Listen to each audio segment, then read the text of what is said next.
నమస్తే, నేను మీ శివకృష్ణ పోరాట. మనం ఎదిగే క్రమంలో సాధారణంగా మన చుట్టుపక్కల ఉన్నటువంటి వారు కొంతమంది, అందరూ కాదు కొంతమంది అసూయపడడం, అవమానించడం, మనల్ని హేళన చేయడం, ఇలాంటివన్నీ మనం సహజంగా చూస్తుంటాం. మన మీద బురద చాలాలని చూస్తుంటాం. ఇవన్నీ సహజం. కానీ ఇలాంటి సందర్భంలో మనం ఒక మహాత్ముని యొక్క జీవితం కనుక చూస్తే అసలు ఒక పెద్ద అవమానాన్ని ఆయన ఎలా ట్రీట్ చేయగలిగాడు, ఎలా దాన్ని స్పందించగలిగాడు అని చెప్పేది గమనిస్తే ఖచ్చితంగా మనందరికీ కూడా చాలా ఇన్స్పిరేషన్ కలుగుతుంది. మనందరం కూడా చాలా మోటివేట్ అవుతాం. ఆ సంఘటన అబ్రహం లింకన్ గారి జీవితంలో జరిగింది. ఆయన చాలా దారుణమైనటువంటి పరిస్థితుల్లో నుంచి ఒక చెప్పులు కుట్టుకునే కుటుంబంలో పుట్టి దేశానికి ప్రెసిడెంట్ అయినటువంటి అమెరికాకి ప్రెసిడెంట్ అవ్వడం అంటే అది సాధారణ విషయం కాదు.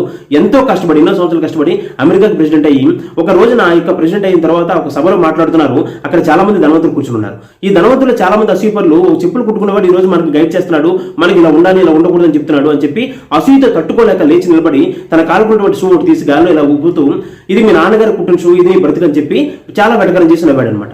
నవ్వేసరికి అతనితో పాటు కొంతమంది ఎవరైతే మూర్ఖులు ఉంటారో, ఎవరైతే అసూయపరులు ఉంటారో వాళ్ళు కూడా గట్టిగా చప్పలు కొడుతూ గట్టిగా నవ్వుతూ ఈ యొక్క అతనికి మద్దతుగా నిలిచారనమాట. ఇలా చేసేసరికి ఒక్కసారిగా అబ్రహం లింకన్ గారికి ఏం అర్థం కాలేదు. ఒక్క నిమిషం పాటు ఆయన మనసు ప్రశాంతతను పొంది ఒక మాట చెప్పారు.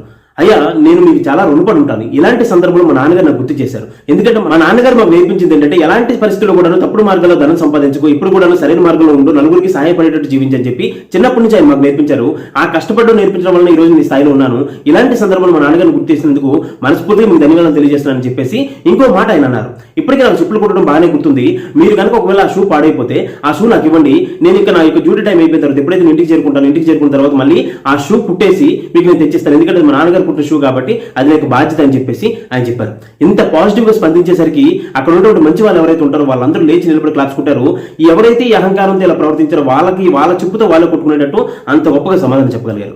కాబట్టి మనం గుర్తుపెట్టుకోవాల్సిందంటే ఎవరైనా మనల్ని అవమానిస్తే, మన యొక్క ఎదుగుదలను చూసి వారు అసూయపడి మనల్ని చులకన చేయాలని చూస్తే మనం ఎంత మాత్రం కూడా వాటికి కృంగిపోవడం కానీ, బాధపడడం కానీ, వారికి గట్టిగా ఏదైనా సమాధానం చెప్పాలని చెప్పి కానీ ఇలా ఆలోచించకుండా పాజిటివ్ వేలో మనం స్పందించగలిగితే మాత్రం ఖచ్చితంగా మన యొక్క జీవితం కూడా బ్రేక్ పడకుండా, అంటే ఎవరైనా అవమానించిన వెంటనే మనం కృంగిపోకుండా, వెనక్కి వెళ్లకుండా మనం ముందుకు సాగడానికి ఈ యొక్క పాజిటివ్ దృక్కోణం అనేది ఎంతగానో ఉపయోగపడుతుంది. ఇలాంటి దృక్పథంతో మనం ముందుకు సాగాలని చెప్పి వినయపూర్వకంగా ప్రార్థిస్తూ ధన్యవాదాలు. జై హింద్.